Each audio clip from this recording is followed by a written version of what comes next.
Sziasztok! Ma egy igazi ritkaságot szeretnék nektek bemutatni. Ez a Pioneer legelső 4 csatornás effektes klubkeverője, mely 1995-ben jelent meg, és olyan sikeressé vált, hogy nagyban hozzásegítette a Pioneert, hogy piacvezetővé váljon a DJ termékek piacán. A következő percekben részletesen fogom ismertetni a tulajdonságait, és össze fogom hasonlítani az utódjával, a DJM 600-assal.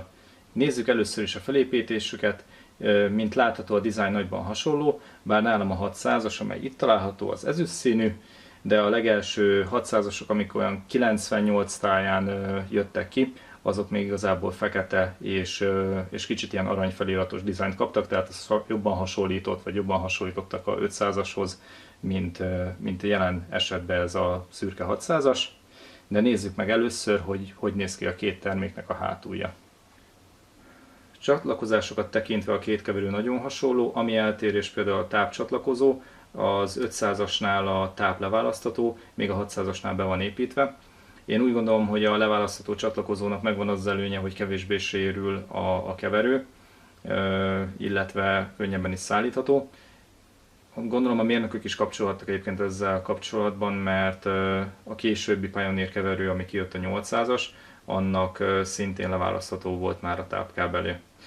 Ami még eltérő lehet, az az, hogy a 4-es csatornára a 500-asnál csak lemezjátszót lehet kötni, illetve submic a másik beállítási lehetőség, még a DJM 600-asnál teljes értékűen line, illetve fono állásba kapcsolható a 4-es csatorna, így valamennyivel több eszköz lehet rá aggatni mondjuk úgy a 600-asra. Egy másik jelentős különbség a két keverő között az az egyes hangszíneknek a vágása.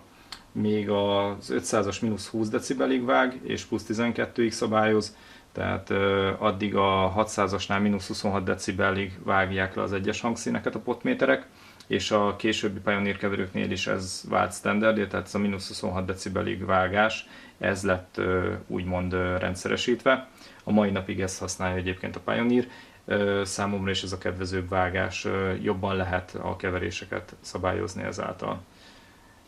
Ami nagy eltérés még a két keverő között, az például az effektprocesszor. A 600-asnak már beszéltem erről egy előző videómban, tehát ami felépítésre jellemző a 600-asra, az már onnantól kezdve a 800-asba, 700-asba és összes többi utódmodellbe ugyanígy épül föl.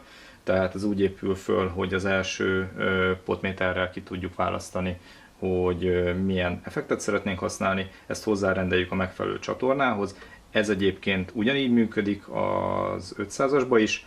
A következő időparaméter állító az szintén egy kicsit hasonló, de mégis másképp működik az 500-asba.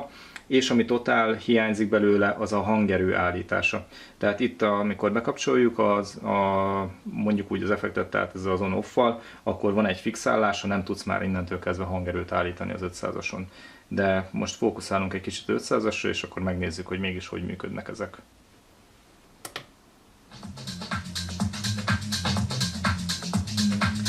Első, hát hívjuk effektnek, tulajdonképpen nem az, autó BPM-et fog nekünk mérni, tehát ez megmondja, hogy ez a zene, ez 124 BPM-es egyébként, tehát körülbelül mondjuk azt mutatja. Egy 20 éves készüléktől szerintem ennél többet nagyon ne várjunk. Ami már ténylegesen effekt, az mondjuk a delay. Na most itt rögtön látjuk, hogy nem a BPM-et fogja megmutatni nekünk, hanem a millisekundumot. Mit jelent ez?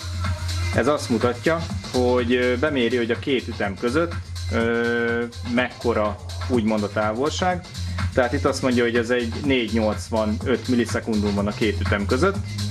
Tehát ha mi ezt azt akarjuk, hogy egy 1-2-en szóljon, akkor 240-re kell állítanunk a paramétert. És ezt mindjárt szemléltetem is, meg adok egy kis hangerőt rá. Tehát 240-nél ki is gyullad a lámpánk, hogy ez 1-2.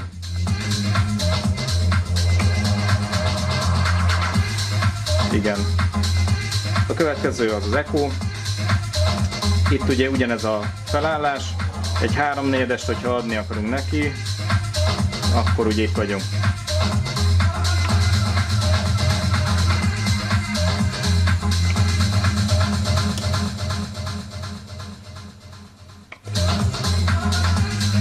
Tehát így, hogyha így kapcsoljuk le, akkor van egy pici lecsengésünk, de ez csak masternél figyelhető meg. Nézzük a következőt. Ez tulajdonképpen egy, mire állítottam, autópalra. Ez szerintem a videón nem fog átjönni. Ez ugye váltja az oldalát a zenének, tehát jobbról, illetve balról fog szólni a hangfalaknál.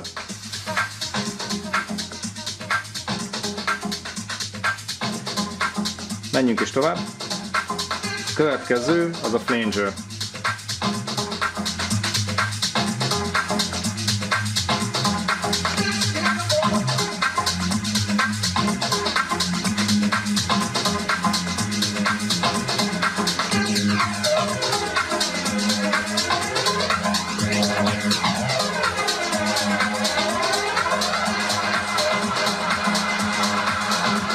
A következő a vízhangunk.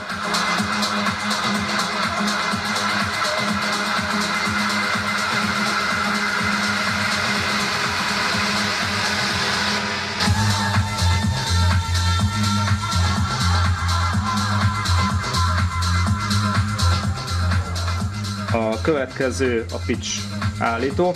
Hát ezt nem igazán használja az ember, én úgy gondolom.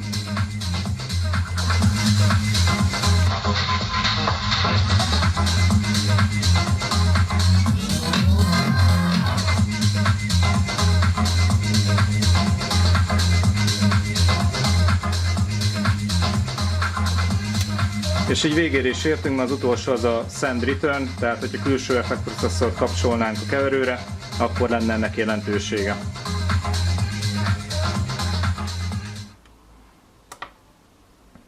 Nos, hát dióhéjban ennyi lenne a DJM500-asról a bemutató videó. Csak jót tudok mondani egy közel 30 éves készülékről, ami ennyire egyben van. Szeretném felhívni a figyelmet, hogy ez még régi logós, tehát ez még Made in Japan. És hát igen, tehát használható, szól, működik. Én úgy gondolom, hogy ennél több nem kell, hogy a történelemnek mondhatni egy kiemelkedő darabját még az ember tudja használni így 30 év távlatából. Tehát én meg tudom érteni azokat, akik azt mondják, hogy ennél jobb keverő szinte nincs is. Nyilván itt most erős az idézőjel, mert azért elég fapados tudásra, de amit tud, azt egyébként elég szépen tudja. Tényleg egy történelmi darabról van szó. Hangra érdekes, a hivatalos oldalt megnéztem, és ott a 600-asnál, mint mondjuk az összes többi modellnél elsütik ezt, hogy hangminőségre ugye fejlesztettek egy csomó mindent. Lehet, hogy ez csak azért van, mert én azért 600-ast használom többet. Nekem egy picit jobban tetszik a 600-as hangja, de nagyon könnyen lehet, hogy ez abból adódik, hogy a potméterek másképp vágnak, és nekem például ez a -26 decibeles keverés, ez az, amit én megszoktam, tehát azt is hozzá kell tenni, hogy én 500-asról nem sokat dolgoztam, még a 600-as azért mondjuk úgy, hogy nekem annak idején a tanuló keverőm volt, tehát eléggé jól ismerem ezt a típust. Az 500-as az nekem is újdonság volt most, ahogy itt teszteltem, hogy azért másképp vannak benne a funkciók. De nagyjából zárszóként tényleg azt tudom mondani, hogy köszönöm, hogy megtekintetted ezt a videót, és egy kicsit egy ilyen történelmi utazást tettél velem. És hát örülök, hogyha tudtam valami új információt mondani, és további szép napot kívánok. Szia!